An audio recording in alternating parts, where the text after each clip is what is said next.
Olá meus irmãos, tudo bem? Seja bem-vindo a mais uma lição do nosso discipulado. Eu espero mesmo que Deus esteja abençoando a sua vida. Se você tem algum testemunho das nossas lições, eu queria muito que você comentasse aí embaixo, deixasse sua curtida, sua inscrição no nosso canal e que realmente Deus fale muito com a sua vida a partir dessas lições. Hoje nós estamos na nossa lição 10 e iremos falar desse amor de Deus. Na última semana nós falamos sobre esse perdão e que de fato é uma demonstração prática desse amor dele por nós. Mas a gente vai falar um pouquinho mais sobre esse amor tão poderoso. Eu queria convidar você para abrir 2 Coríntios, capítulo 5, versículo 14. Abre lá. Pois o amor de Cristo nos constrange, porque estamos convencidos de que um morreu por todo... Pois o amor de Cristo nos constrange, porque estamos convencidos de que um morreu por todo, logo todos morreram. Amém? Então esse texto é um dos textos dos inúmeros que nós podemos encontrar na palavra de Deus, falando desse imenso amor por nós. Mas nós entendemos que de fato Ele nos amou primeiro. Até na nossa apostila aqui, se você tiver acesso a ela, você vai ver que na nossa parte de perguntas, a gente faz algumas perguntas bem peculiares que até talvez você já fez aí com você mesmo, ou você já ouviu alguém fazendo. Perguntas no sentido de que você conseguiria amar alguém mesmo ciente de que a pessoa trairia você? É uma pergunta muito pesada. Porque de fato se coloca no lugar de alguém assim. Você ama alguém que você sabe, não, a pessoa daqui uns dias vai me trair. É muito pesada essa pergunta, mas isso é muito similar ao amor de Deus por nós.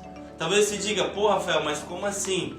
Então quer dizer que o crente ele já ama a Deus, mas ele sabe que ele vai pecar e... Não estamos falando de algo intencional, mas estamos falando algo que nós lutamos naturalmente e por vezes caímos, que é o pecado.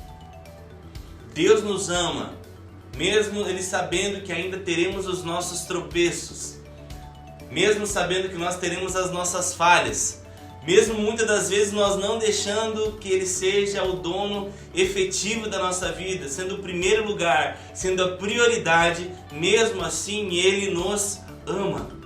E Ele é alguém que está de braços abertos. Inevitavelmente você vai lembrar da história do filho pródigo nesse momento. Porque de fato existia um pai que deu uma herança para um filho. O filho gastou, fez tudo errado, mas ainda o pai dele continuava esperando ele. Estava lá de braços abertos. Estava lá esperando seu filho para ceiar com ele.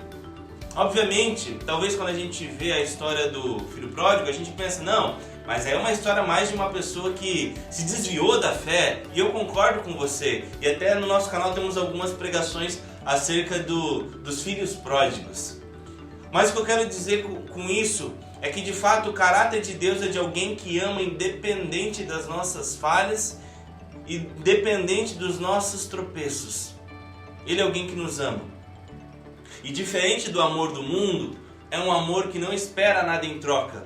Embora nós devemos estar constrangidos com esse amor. Embora nós devemos viver constrangido. O que é alguém constrangido com amor? Como que você se sente quando alguém te constrange? Talvez com um presente caro. Talvez pagando um almoço, um jantar caro para você. Talvez te dando algo. Ou talvez te abraçando. Ou, enfim, independente de qualquer coisa. Qual que é o teu sentimento? Qual que são as suas atitudes a partir de um constrangimento amoroso que alguém derrama sobre você? De alguma forma você vive ingratidão, não é verdade? É isso que nós entendemos como nosso amor terreno e humano. É muito legal que quando nós vemos na história do filho pródigo, principalmente, eu fico pensando naquele filho no outro dia de manhã, né? Já pensou? Porque o filho fez tudo errado, o filho gastou toda a herança que ele tinha recebido do pai. Mesmo assim ele recebeu uma bela festa. O pai dele matou o novilho gordo, chamou os amigos, tinha bebidas, tinha comida, tinha tudo para aquele filho naquela festa.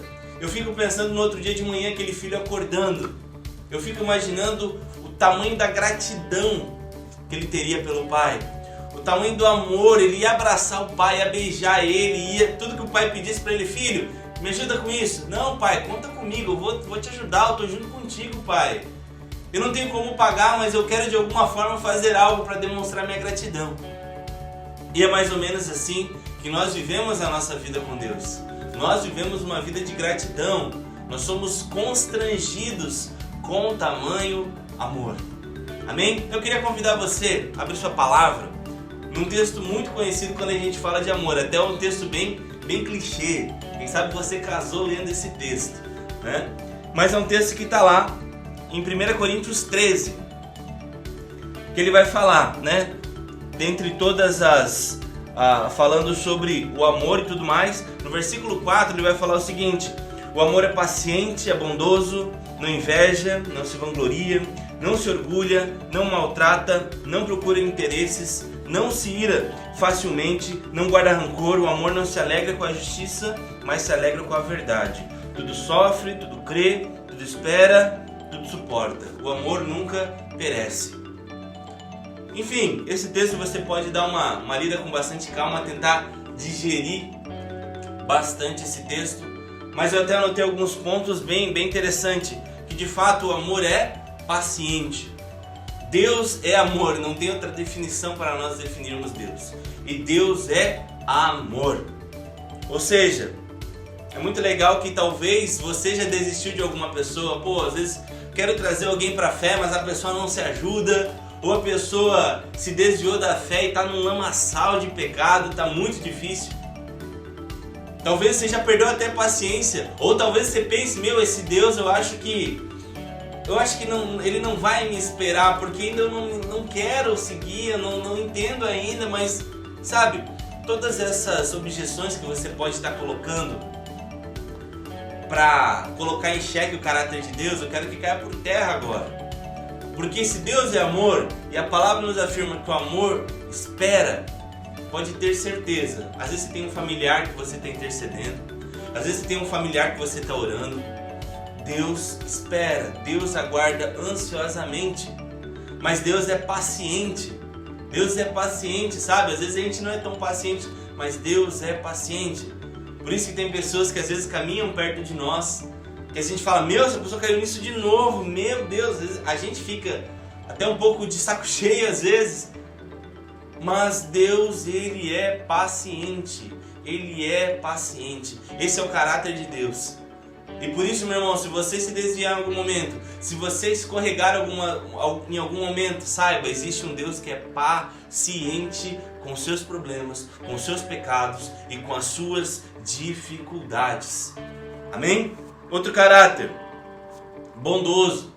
Deus nos dá mais do que nós merecemos. Isso é graça de Deus, favor imerecido de Deus. Amém? Não se vangloria. Às vezes a gente pensa que, e eu já ouvi pessoas falarem isso, poxa, não, esse Deus, né, Ele quer toda a glória para Ele mesmo, porque Ele quer que a gente vá no culto adorar Ele, que a gente vá cantar para Ele, que a gente vai fazer tudo para Ele. Eu já ouvi esse tipo de coisa. Só que nós entendemos que o relacionamento com Deus não é esse. Tanto é que a palavra nos afirma que o nosso chamado é reinarmos com Jesus, ou seja, sermos co-participantes da sua glória. Por isso que Deus é amor e o amor não se vangloria, porque o propósito de Deus não é ter súditos, é ter uma família, para que nós possamos ser co-participantes dessa glória. Amém, meu irmão? E aí, no final, para a gente fechar, tem outros pontos que a gente poderia abordar. Fala que o amor não se orgulha. E de fato, esse é um dos grandes atributos e a gente vê nas demonstrações na prática. Se houvesse orgulho, não haveria cruz. Jesus, o próprio Deus encarnado, habitou entre nós. Foi humilhado, espancado, cuspido. Mas mesmo assim, foi obediente até a morte de cruz.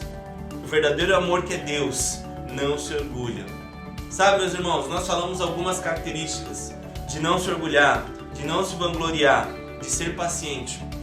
Nosso papel como cristão é de fato olhar para Deus, olhar para a figura de Cristo e buscar imitá-los. Então, meu irmão, se eu posso te aconselhar a fazer alguma oração, eu queria que você fizesse esse tipo de oração. Deus, Me ensina a viver esse amor, assim como o Senhor derramou sobre nós. Eu quero realmente imitar, Deus, o Filho Jesus em atributos, em características, em ações. Porque de fato, somente assim nós viveremos, já aqui, já nessa terra, a vida eterna. Amém, meus irmãos? Que Deus abençoe a sua vida.